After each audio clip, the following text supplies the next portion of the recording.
Kaka, hii hali ya kila siku baba na mama kupigana na matusi juu, kiukweli hali hii inaniumiza sana akili.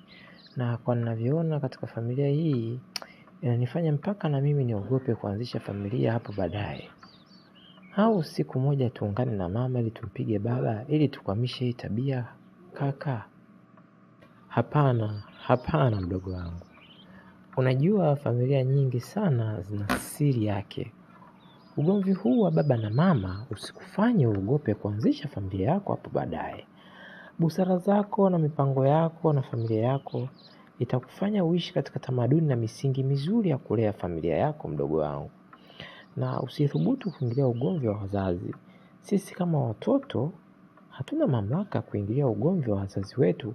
Kikubwa ni kuombea kwa Mungu watambue wajibu wao katika familia mdogo wangu. Asante sana kaka.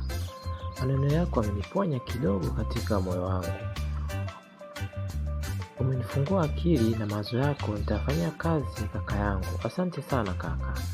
Ila nimegundua migogoro ya familia inaathiri sana watoto kisaikolojia.